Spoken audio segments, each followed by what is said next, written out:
ಎಲ್ರಿಗೂ ಕೂಡ ನಮಸ್ಕಾರ. Article 4 of the Indian constitution ಏನಪ್ಪ ಹೇಳುತ್ತೆ ಅಂತ ಅಂದರೆ, ನಿಮಗೆ ಆರ್ಟಿಕಲ್ 2 ಮತ್ತು ಆರ್ಟಿಕಲ್ 3 ನಾನು ಈಗಾಗಲೇ ಹೇಳಿದ್ದೇನೆ. ಫಾರ್ಮೇಷನ್ ಆಫ್ ನ್ಯೂ ಸ್ಟೇಟ್ಸ್ ಅಂದರೆ ಹೊಸ ರಾಜ್ಯಗಳ ಉದಯ ಅಥವಾ ಇರ್ತಕ್ಕಂಥ ಒಂದು ರಾಜ್ಯಗಳನ್ನು ಎರಡು ಮಾಡ್ತಕ್ಕಂಥ ಒಂದು ಏನು ಹಕ್ಕಿದೆ ಅದು ಪಾರ್ಲಿಮೆಂಟ್ಗೆ ಇದೆ. ಈ ಒಂದು ಪಾರ್ಲಿಮೆಂಟ್ನಲ್ಲಿ ನಡೀತಕ್ಕಂಥ ಒಂದು ಕಾರ್ಯವನ್ನು ಏನಾದರೂ ಲಾಗಳನ್ನು ಅಥವಾ ಏನಾದರೂ ಕಾನೂನನ್ನು ತಿದ್ದುಪಡಿ ಅಥವಾ ಏನಾದರೂ ಮಾಡಬೇಕು ಅಂತ ಅಂದರೆ ಆರ್ಟಿಕಲ್ 4 ಮಾಡಬೇಕು.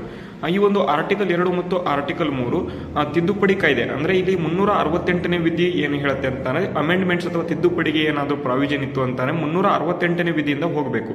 ಆದರೆ ಆರ್ಟಿಕಲ್ 2 ಮತ್ತು ಆರ್ಟಿಕಲ್ 3 ಏನಾದರೂ ತಿದ್ದುಪಡಿ ಮಾಡಬೇಕಾಗಿತ್ತು ಅಂತ ಅಂದರೆ ಆರ್ಟಿಕಲ್ 4 ಅಥವಾ ವಿಧಿ 4ರ ಅನ್ವಯವಾಗಿ ನೀವು ಏನಪ್ಪಾ ಮಾಡಬೇಕು, ಕಾನೂನನ್ನು ಸಿದ್ಧಪಡಿಸಬೇಕು ಅಂತ ಹೇಳಿ ಹೇಳುತ್ತೆ. ಈ ಒಂದು ಆರ್ಟಿಕಲ್ 2 ಮತ್ತು ಆರ್ಟಿಕಲ್ 3 368 ಆರ್ಟಿಕಲ್ ನಿಂದ ಹೊರಗಿದೆ ಅಂತ ಇದನ್ನ ಈ ಒಂದು ಆರ್ಟಿಕಲ್ 4 ನಲ್ಲಿ ಹೇಳಲಾಗ್ತದೆ. ಓಕೆನಾ? ವಿಡಿಯೋ ಇಷ್ಟ ಆದರೆ ಲೈಕ್ ಮಾಡಿ. ಇದೇ ರೀತಿ ನಿಮಗೆ